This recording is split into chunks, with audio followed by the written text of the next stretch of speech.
From childhood, Madara Uchiha dreamed of creating a better world. Konoha was his first attempt. However, he acknowledged this experiment as unsuccessful. After Hashirama was elected ruler, Madara became concerned about the future of his clan. He feared that the Senju would push out the Uchiha. This led to him leaving the village and setting out to carry out Zetsu's plan, who had altered the tablet of the Sage of Six Paths. But let us imagine that Hashirama managed to convince his friend to stay. He promised him that despite Tobirama's dissatisfaction, he would make Madara his successor. The Senju would guarantee the Uchiha the title of Hokage. Casting aside his doubts, Madara decides to give Konoha a chance. How, in that case, would the history of the village and the ninja world as a whole unfold? I will tell you now. And before that, subscribe to the channel so you don't miss even more alternative Naruto storylines. Enjoy watching. In fact, Madara becoming Hokage is not such a fantastical scenario. In canon, Hashirama initially put him forward for this position. However, Tobirama insisted on a vote, the result of which is known to all of us. I will leave this moment unchanged. When Madara was overcome by doubts, he stated that after Tobirama became the second Hokage, the days of the Uchiha clan would be numbered. In our case, Hashirama will dispel these doubts, promising his friend to make him the second by a sole decision, without relying on the opinion of the villagers,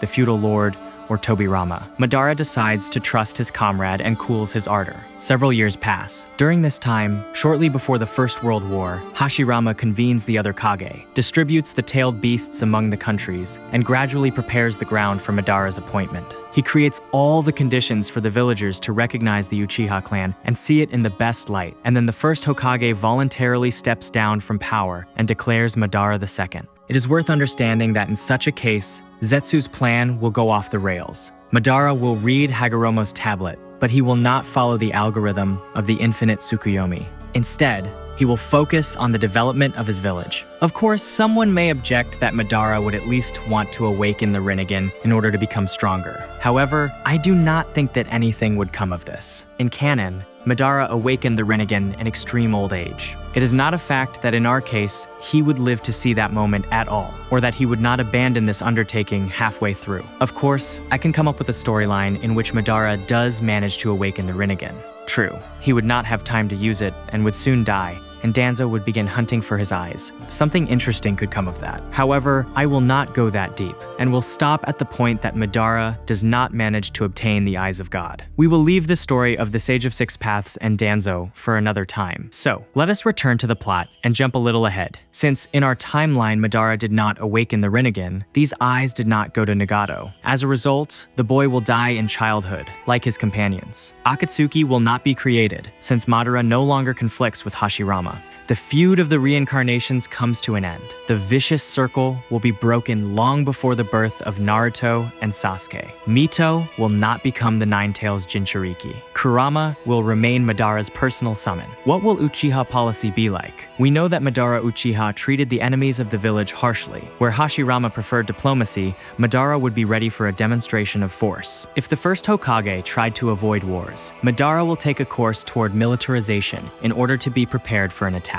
Naturally, during Hashirama's lifetime, the pace of this militarization will be moderate. However, after the start of the First World War, the Senju will die. Since no one knows exactly how Hashirama died, without context, I have no power over this event and cannot rewrite it. The main opponent of the current government will be Tobirama. Serious tension will arise between him and Madara. The village police will not be created. In canon, Tobirama established it only so that the Uchiha would feel comfortable in the village and occupy a certain position in it. In our timeline, through Madara's efforts, the clan will fully assimilate and will not move to the outskirts of the village. In the original, the Uchiha had only the illusion of power, while not directly influencing politics. In our case, the clan head will occupy a leading position in the government of Konoha. Despite the fact that Madara's and Tobirama's views will diverge, Tobirama will be forced to acknowledge the correctness of his opponent when the First World War breaks out.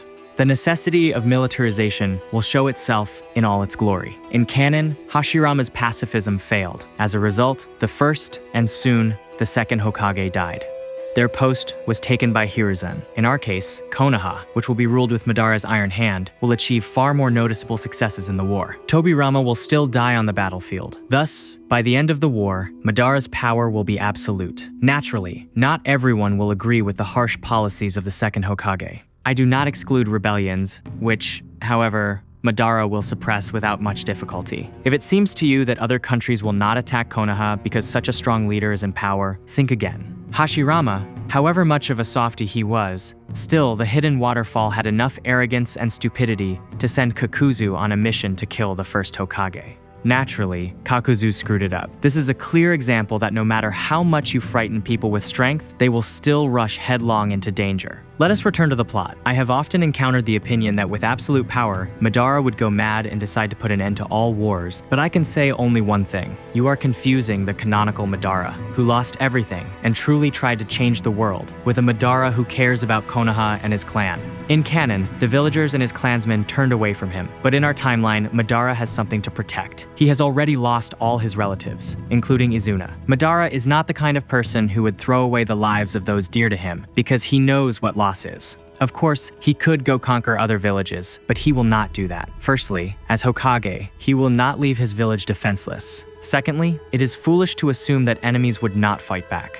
As a result, instead of conquest, Madara, with his insane power, would simply destroy the enemy village and rule over its ashes. This is not his path. Madara will focus on the development of Konoha. In the end, the Uchiha will establish strict control over the village, explaining their policy as concern for the safety of the residents. The military potential of the village will grow on the eve of another great war. Since Hiruzen will not become the third Hokage, Danzo will not harbor envy toward him and will not begin to desperately seek power. The Uchiha clan will be dominant, and Shimura will not be able to influence its fate for his own goals, as in canon. Finally, in Konoha, where Madara and his clan control absolutely everything, Danzo simply will not be able to create his own shadow organization. He would be exposed immediately. In general, Shimura will not become the same person he was in the original story. He will remain an ordinary ninja with a nasty character. Years later, the Second Shinobi World War will begin. The Land of Fire will once again prove itself a powerful state. In the ranks of the village army, the young Hiruzen and his students, the Sannin, will fight. Most likely, by that time, Madara will already have acquired a family, like Hashirama. He will have children, and even grandchildren, practically the same age as the Sannin. Several years before the start of the war, Madara will already be old, and will think about passing the title to someone else.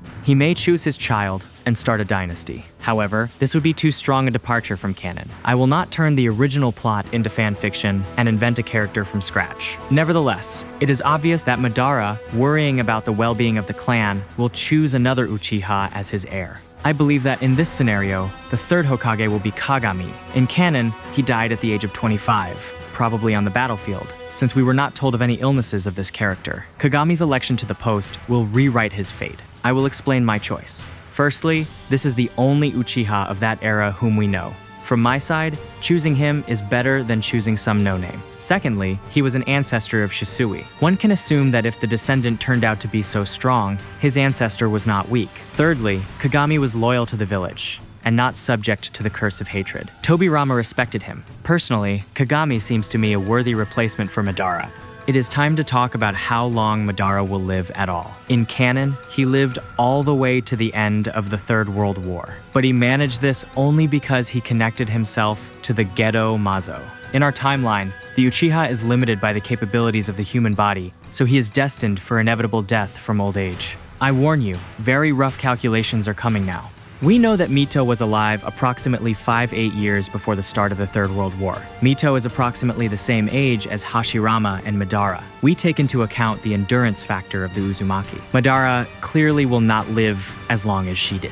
I bet that he will die shortly after the end of the Second World War. He will die surrounded by family, confident that he managed to do everything to protect the village and his clan. Now Kurama will have to be sealed. It is not a fact that Kagami will have enough strength to control him.